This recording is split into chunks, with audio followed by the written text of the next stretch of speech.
This is another outrage. Trump is obviously known to surround himself with the best of the best. I don't believe you. And by that, I mean the best liars, thieves, and con artists he can find. Hell, that's more like it. One of Trump's favorite little grifters is Ed Martin, currently the acting U.S. Attorney for D.C. and an organizer for the Stop the Steal movement. You know, the one that led to January 6th. A plane's landing in the morning of November 4th. I see the manifest from Seoul, South Korea into Maricopa County, and whistleblowers with eyes on ballots in bags. Well, he's been working his hardest to get those insurrectionists off scot-free. Real quick, if you're enjoying the coverage here and want to join our resistance, consider subbing to Really American. It's free, helps us get to 1 million, and we thank you greatly for it. Thank you. Not only does this guy kind of sound like Alex Jones, he's just as crazy as him too. No wonder Trump has been going to bat for this guy, appointing him to act as DC's top prosecutor.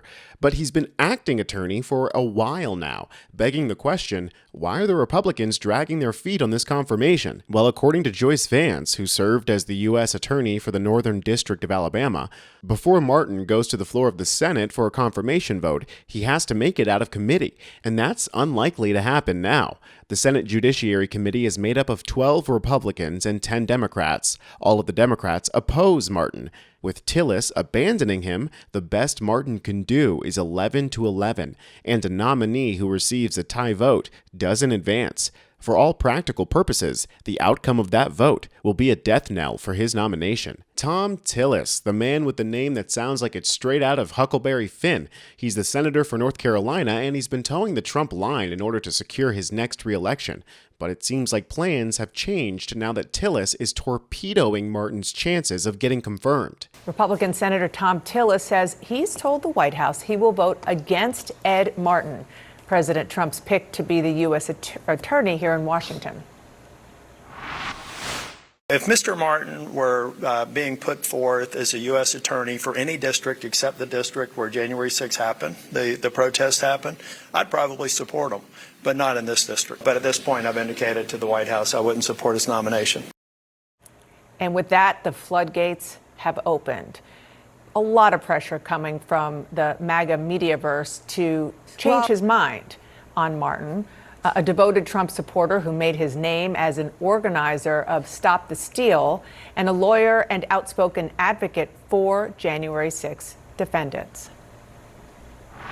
I'm sorry, Senator Tillis, you want to give illegal aliens more nuance and understanding and compassion in how you handle their cases than you'll give American patriots who dared to stand up to a contested election?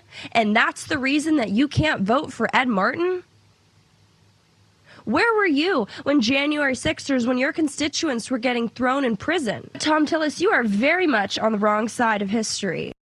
Ed Martin and his role vis-a-vis January 6, because he's acting U.S. attorney now in D.C. He's already dismissed the January 6 Capitol riot cases, which is one of the things that Senator Tillis is upset about. He was a defense counsel and prosecutor on the January 6 case, fired the prosecutors involved in January 6 investigations.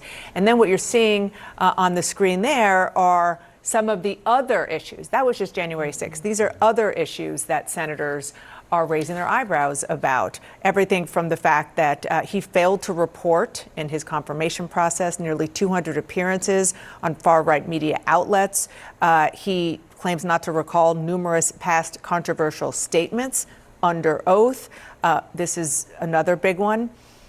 The U.S. Attorney nominee, Ed Martin, he has now repudiated an alleged Nazi sympathizer, which is at odds with his own statements that our own K-file have found. There's a sense on the Hill that Tillis has kind of taken one for the team on this one, that there are many Senate Republicans who don't think that Ed Martin would be a remotely appropriate person to serve in a confirmed position. But the question is whether or not he is taking one for the team, or whether he's going to provide political cover for other Republicans so that the president will have to either he won't get confirmed or the president will withdraw the nomination. Exactly. So we don't know yet. Yes, that is sort of that's what everyone up there I think is feeling.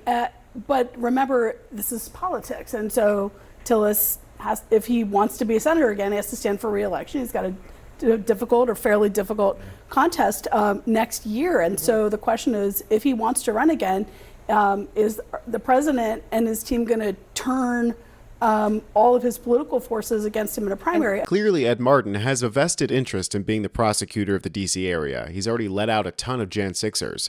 Hell, he might even try to prosecute protesters come this summer, labeling them domestic terrorists like Bondi and Trump want. So, of course, MAGA is up in arms about this betrayal from Thom Tillis. This is another outrage. President Trump. So, okay, folks, this is the problem. Here's the problem, and this is why MTG was on here yesterday. Up there in the House and Senate, you got a handful of guys that are MAGA, men and women. And I say a handful of the 535 total. Dave Brett, do some math here. We're essentially half of it. Of the half of it, there's a handful. There's 20 at most, maybe 30 total that support him. The rest are all just standard stock Republicans. Now, Steve Bannon is a crazy old kook, but the reason why the Republicans don't like him is because he's a thorn in their side, always pointing out when they're not doing what Trump wants them to do. Ed Martin is the kind of secret soldier that Trump needs in order to keep his position when he inevitably has to leave office. You can tell he's that important based on how pissed off these deep red operatives are getting. In the unprecedented event of Trump losing his guy were to pass, you might as well hand over control of the Senate to the Democrats. And you don't want to do that before reconciliation or any of the other major items. We're barely over 100 days in. We have all, the presidency, the House, and the Senate. Let's not give it over to Schumer. I think he can get to yes if his concerns are reasoned with. And I think they are, easily dispensed of. Voting for Ed Martin will not change a thing about January 6th. It is over. We are moving on. President Trump has taken a position. To pick a fight on that issue right now is to pick a fight with President Trump at a critical time. And I don't think anybody, when they sit down and their temper's cool, wants to take out Trump's favorite U.S. attorney. It would be unprecedented. It would be a disaster. And the sequence of events that follows don't work out well for anyone. Well, they work out well for me and you, that's for sure. During the earlier CNN clip, one of the panelists mentioned that Tillis may be taking the hit for the other Republicans who don't want to confirm Martin, but also don't want to piss off Trump. Asked why the committee hadn't moved forward with Martin's nomination, Senator Chuck Grassley from Iowa, chair of the Judiciary Committee, said, "I want to put people on the agenda that can help the president be successful in his nominations. That's all I can say at this point." Yikes. Trump has pushed senators to support Martin as recently as Monday night, writing on Truth Social that Robert F. Kennedy Jr., his Health and Human Services Secretary, believed Martin's confirmation was imperative in terms of doing all that has to be done to save lives and to make America healthy again. If Captain Brainworm is giving his vote of confidence, you know this guy's slimy. I hope Tillis sticks to his guns here, and Martin's confirmation never makes it out of committee. For one, the meltdown that Trump would have on Truth Social would be hilarious, but also, Martin is a very real danger to the safety of our democracy. He clearly has no problem using his position of power to uphold not the law, but his own twisted ideology. I'm Tony Hinderman with Really American, and I'll catch you next time.